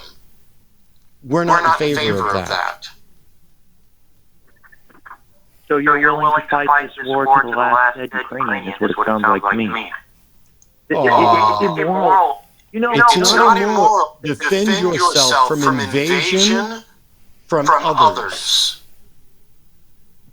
Some of them, it's not a choice. They're being pressed into fighting. And many of them are leaving. The soldiers are fighting for old boys. Fuck off. Fighting. Alfred, yes, I will fight to the death for freedom. Get some integrity. Stop supporting fascism because you think that you're comfortable in a fascist peace. I don't care why you voted for Trump. You voted for the worst world. May I ask a question? I guess. Thank you. I consider myself something of a follower of Sam Harris. I have 4 of his books, and I know that he went through his, there's no God phase, the earth isn't 5,000 years old. And I'm happy for him that he got through that phase. I've discovered Nietzsche more recently, and he went through it too, and he was much more sophisticated, so it was even shorter for him. And I mean, I don't mean an insult. It's been over 20 years, and you're still in this, there is no God. Oh, prove to me there's a God. Like, Nietzsche and Sam Harris were above all that. Why are you still in this mode? Just curious. Because I'm better than Nietzsche or Sam. Really? Yeah. Okay, I mean, they kind of moved on past it.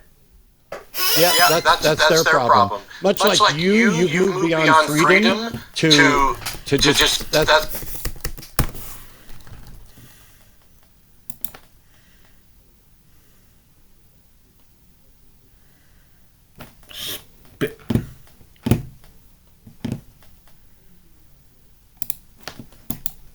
Years old, and I'm happy for him that he got through that. Fascist. Stop supporting fascism because you think that you're comfortable in a fascist peace.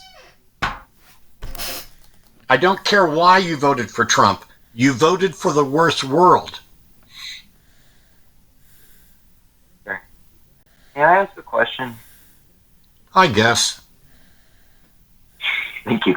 I consider myself something of a follower of Sam Harris. I have 4 of his books, and I know that he went through his, there's no God phase, the earth isn't 5,000 years old. And I'm happy for him that he got through that phase. I've discovered Nietzsche more recently, and he went through it too, and he was much more sophisticated, so it was even shorter for him. And I mean, I don't mean an insult. It's been over 20 years, and you're still in this, there is no God. Oh, prove to me there's a God. Like, Nietzsche and Sam Harris were above all that. Why are you still in this mode? Just curious. Because I'm better than Nietzsche or Sam. Really? Yeah. Okay, I mean, they kind of moved on past it. Yeah, that's their problem. Much like you've moved beyond freedom to just being okay with a status quo that doesn't allow for freedom and individuality and just allows for peace at the expense of those things. If Sam has in fact moved on to where, by the way, does Sam believe in God now, Alfred? No, he doesn't. Good point. Does Sam believe that religious arguments are valid? No, he doesn't. Does Sam believe that it's rational to believe in a God? No, he doesn't. Does Sam believe that Trump is a man of peace? No, he doesn't. Does Sam agree with you on Trump and Ukraine? No, he doesn't. So, while you can point to Sam and Nietzsche and think that in your view of what you think is sophisticated, they considered this God thing and moved on and left you guys alone. The reason I'm better than Sam and better than Nietzsche is that I won't leave you guys alone. I will not stop pointing out that the theists have continually failed to meet their burden of proof and have continually made the world worse. And I'm not convinced that Sam has moved on from any of those things, but if he did, it wouldn't matter. Because while you want to pretend that you're somehow comparing and evaluating whether or not Sam is more reasonable than me, or I'm more reasonable, or if I've graduated enough, at the end of the day, you still haven't demonstrated any good reason to believe in God, and I am here talking to hundreds of thousands of people demonstrating why there isn't a good reason to believe in God, doing it over and over again, and correcting the misinformation that you try to spread that diminishes freedom and dignity. So I'm definitely better than you.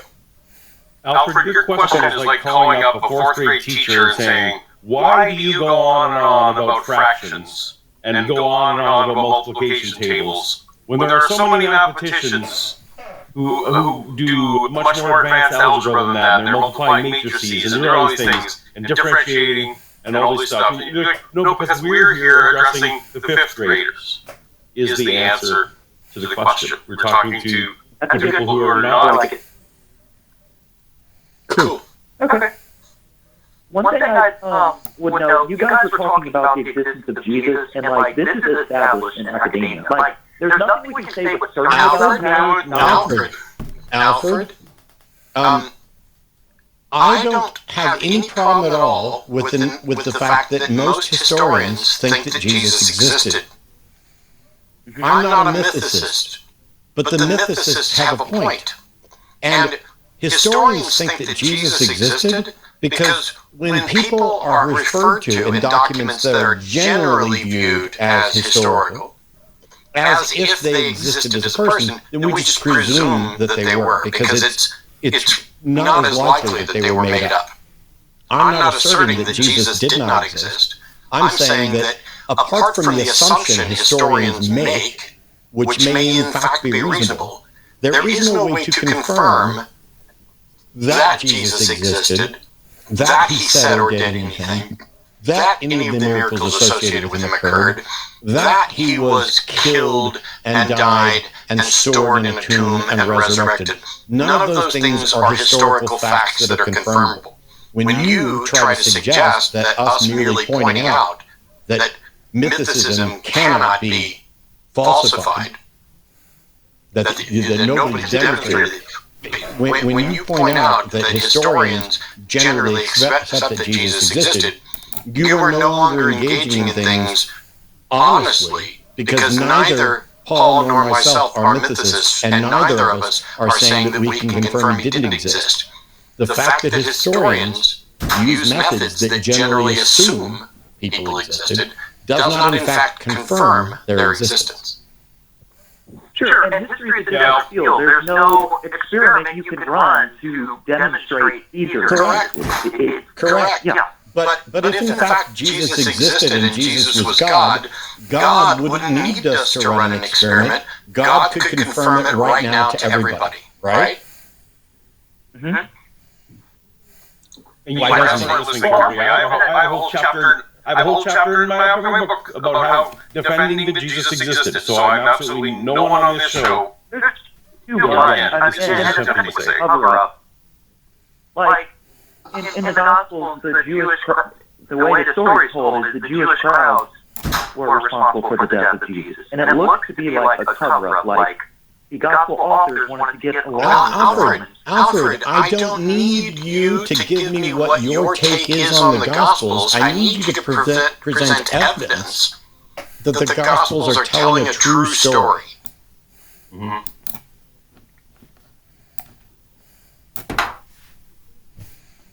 Like right now? No. Well, can you want? I don't think I could provide anything you would accept, which is, I understand how you evaluate it. Now let me ask, when you say you don't think you could provide anything that I would accept, is that because you are irrational and accept things without sufficient evidence, or because my standards of evidence are higher than they should be? I think it's a mix of both. Okay. How could your evidential standards be too high for the claim that there is a magical being that is eternal, exists outside of space-time, exists potentially as a trinity, came down and took human form to sacrifice itself to itself while performing fit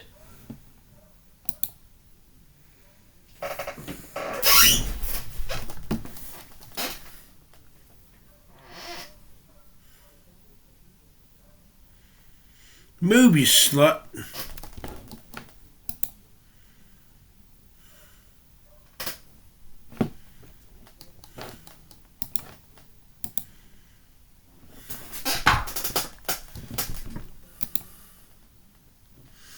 Come on, you slant-eyed slut. The paradox of the stone. Can God create a stone so heavy that he cannot lift it? It sounds like a joke, like a word puzzle, the kind kids ask when they're trying to sound deep. But this question unravels omnipotence, because either answer breaks something sacred. If the answer is yes, God can create such a stone, then there exists something he cannot do. Lift it. I'm fixing to stick my dick. He's not all powerful. But if the answer is no, he cannot create such a stone, then again, there's something he cannot do. Still not all powerful. Either way, the idea collapses. This is the paradox of the stone, a thought experiment meant to test the limits of divine power. But it goes deeper than God. It cuts into the very concept of power itself. Can absolute power include the power to make itself powerless? That's not just self-contradiction, it's philosophical implosion. Some argue that the question is meaningless, that it's like asking, can God draw a square circle? Nonsense by design, a linguistic trap dressed as a challenge. But others say, if you define a being as truly omnipotent, then it must have the ability to perform logically impossible acts, even if they break the system. Because if you limit power to logic, then logic itself is greater than God. And suddenly, you're not talking about God anymore. You're talking about a prisoner, bound by the chains of coherence. That's the deeper horror, that even perfection has boundaries, that even infinity has rules, that no matter how vast a mind may be, some questions still silence it. So, what kind of stone is this? It's not made of matter, not something you can touch or lift. It's made of contradiction, a question heavy enough to break the very idea of being all-powerful. And maybe that's the truth behind the paradox, that some concepts, like omnipotence, aren't divine, they're impossible. So next time someone says, nothing is beyond God, ask them gently, can he lift the weight of the question that should never have existed? God couldn't lift the cross. Kripke's skeptical paradox. What if you've never meant what you thought you meant? Imagine you're doing math. You've added 2 plus 2 so many times, you don't even think. You just know it's 4. Now try this. What's 68 plus 57? You think for a second. And you say, 125. But philosopher Saul Kripke stops you right there. How do you know that by plus, you didn't actually mean quoos? A made-up operation that works exactly like plus, until you hit numbers above 57. And then it gives a different result. Maybe all your past answers fit quas perfectly. You've just never gone far enough to notice. So, how do you know what you meant? How do you know you meant addition, and not some warped version you didn't realize you were following? You might say, well, I meant what I meant. But Kripke digs deeper. Meaning can't live in your head alone, because every time you try to explain it, you give more words, more rules, more examples. But those rules can always be reinterpreted. They're never self-contained. It's like chasing your own shadow.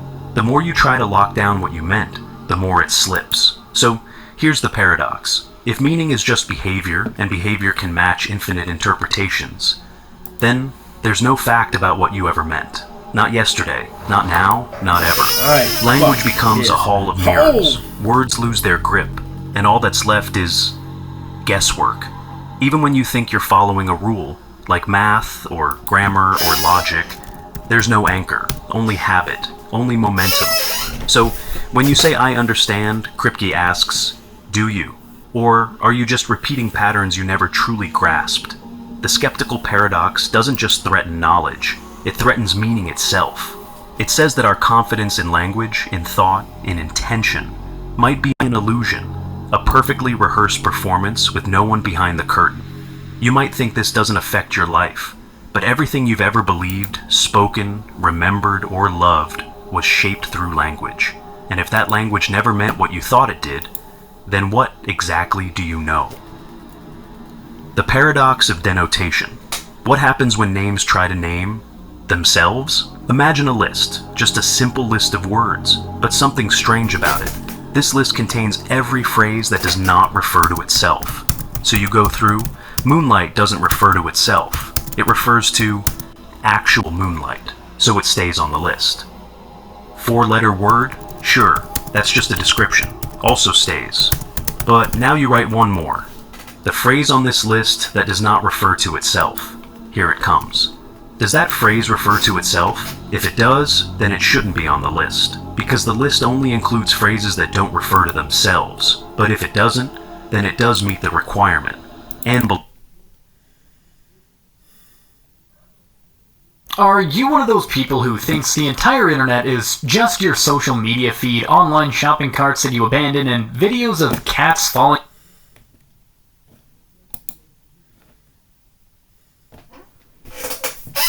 Okay, last game. Win, lose, draw, glitch, abandon the board, one refuse to rematch, or I just quit. Or the website go out, either the internet or the fucking goddamn chess site itself. I fucked his whole fucking stupid fucker.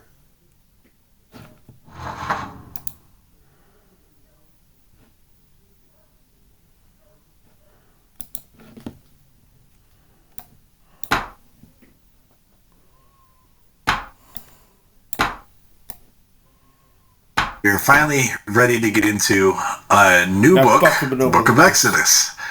And it won't shock you to find out that, there's lots of good stuff to go through here. This is going to be fun. I can't wait. But before I jump into that really quickly, I do want to mention a quick revelation, I guess, that I had after finishing the last video in Genesis. I've started this series partially because I feel like some of the best evidence against Christianity and Judaism and even theism to some extent itself is in the Bible. You know, the Christian Bible, the Hebrew Bible. I mean, you don't have to go make esoteric theoretical arguments from some ontological atheistic viewpoint. I mean, if you really are wondering why maybe Christianity or Judaism are not cool religions, you can look in their own texts, and some of the things you'll find, assuming that you don't come into it with a pre-brainwashed mindset, but some of the things you find are pretty damning. But I also was thinking to myself that I've read the Bible as a Christian. I've read it as an atheist. So I don't know if this is the third or fourth time, because it starts kind of all mushing together with the times that you read little pieces of it here and there. So this is probably the fourth time that I've read it all the way through. But the funny thing is, to me at this point, you think that I whatever opinion I have about the Bible is already set. Whatever surface knowledge I'm going to gain about the Bible has probably already been acquired. And you wouldn't think that I would personally be getting a lot out of this exercise other than to just create content for my channel. And strangely, that is not true. I have been learning a lot about the Bible, and not in a good way, since I've been going through this exercise. And it's been surprising me because, again, I'm already an atheist. I've read it as a Christian. I've read it as an atheist. At this point, you'd think it would just be me going through what I already know and saying, yeah, that sounds weird, or yeah, I don't believe that. Yeah, that's fine, whatever, and just kind of working through it. And yet, I have to admit that there have already been a lot of things that I pulled out of Genesis, many more than I expected, things that I'd never caught before, things that I'd really never considered from a certain perspective, and when I did, it made me go, ooh, wow, that's really gross. Just things that were very unflattering that I had never even thought of. And this is a dude who has no love of religion and is already an atheist. You think I already would have covered these things, and yet I had not. But the revelation that came to me is that, I'm thinking, is it just that I'm reading it again and now these things are magically coming to me? And I don't think it's really that.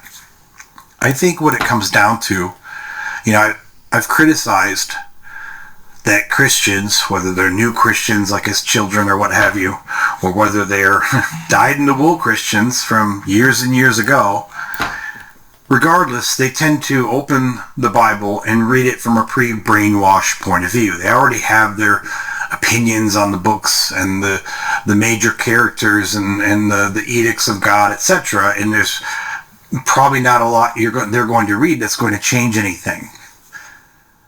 But even as an atheist, I have to admit that there's a lot here that I'd never caught before, and I think I know why. Because even as an atheist, when I read the Bible, The chapters themselves aren't terribly long. Usually you can read through a chapter in anywhere from, 3 or 4 minutes up to maybe 15 minutes if you're a slow reader and it's a really long chapter. And I think you tend to just kind of go through them. You just kind of march through a chapter. These are the names of the sons of so-and-so. And then Joseph went up to here, and then God spoke to Abraham and said this. And, and then they all had to sacrifice 5 fatted lambs and cows. And, it just kind of drones a little bit. And it's not exactly great literature for most people, because even if you believe in what it says, most of it was written 3,500 years ago, and it doesn't speak to us very well. So I think we tend to just knock it out, whether you're pro-Christian or anti-Christian or anywhere in between. But doing this channel, of course, I don't want to just sit there and just blurt it out for the first time in years when I'm on the camera. So I pre-read this a little bit, not too much time, and I make some notes, and you're just trying to make notes for things that stick out to you, like, that's a talking point, or that's an interesting thing to talk about or think about, or I haven't considered this. And when I started doing it that way, there was so much more that came out of the text to me. And I guess, Christians could say the same thing in favor of the book. Like, if you really dive into it, there's all these great things to, details to pick out. And that's fine too. If you're Christian, pro-theist, whatever, then fine. If you're finding more out of, more in it. But it's just incredible to me how when you pay attention sometimes on a word by word or sentence by sentence basis, and you really start thinking, wait, what does that mean? Sometimes the answers are a little shocking even to me. What does that even mean? I'll just give you one quick example. Like in Genesis, when I was reading Genesis, I don't know how many times I've read Genesis before, but it wasn't until this time that I'm reading it, and with no direction from anyone else, I'm reading the stuff about Abraham and Sarah and how they're staying with the Pharaoh and they're staying with Abimelech, and all these times Sarah's basically getting pimped out to these kings. And it wasn't long before I looked at it and I said, wait a minute, does Sarah have STDs? Because they keep talking about these houses having diseases and how God has to cure the diseases after she's gone. And no, the text doesn't say that. But it really seems like that when you read the text. And then I found that I went and looked on YouTube, not for this answer, but I just happened to be on YouTube. And there's another atheist content creator on YouTube who has a video that talks about the STDs of Sarah. And I thought, oh my gosh, it's not just me. Like, it's there for the reading. But if you're already presupposed to love Christianity, you're not going to come to that conclusion when you read it. And even if you're not, you're probably just going to read through that stuff pretty quickly and think, oh, the Pharaoh's house had diseases and God cured them. And sure, whatever that means. And you move on.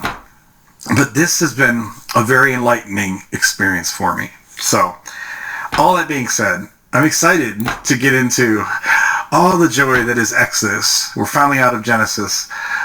We've gone through the life of Joseph, and now we are here to start Exodus. So this is Exodus 1. The Israelites oppressed.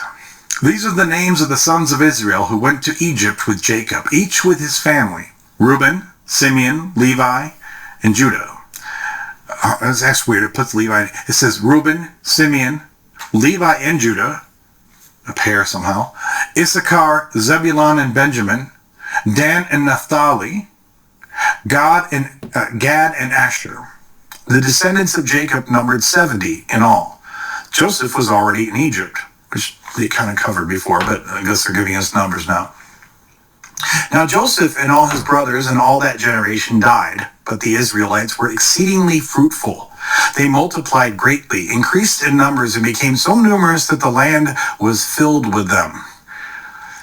That's very interesting to me, because we've already seen, even though we have not gotten to the laws that, the religious laws in later chapters and books that explicitly endorse slavery, we've already gotten some pretty strong endorsement of slavery through the fact that the God's chosen people have slaves, and he tells them what to do with the slaves, and he doesn't tell them anything's wrong with having slaves.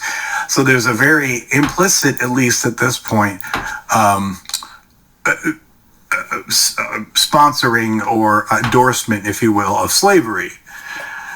And that, to be fair, the godly people like Jacob and Abraham and all that, they weren't alone in this. Slavery was a common fact at that time of life, unfortunately. But at no point that I know of, even later in the other chapters and books, we'll see, I might be wrong on this, but at no time does God say, yeah, be careful how many slaves you have, especially foreign slaves, because that could be a problem. Because here it says on verse 8, then a new king, to whom Joseph meant nothing, came to power in Egypt. Look, he said to his people, the Israelites have become far too numerous for us. Come, we must deal shrewdly with them, or they will become even more numerous, and if war breaks out, will join our enemies, fight against us, and leave the country. I just want to make it clear here that for many nations that have had a high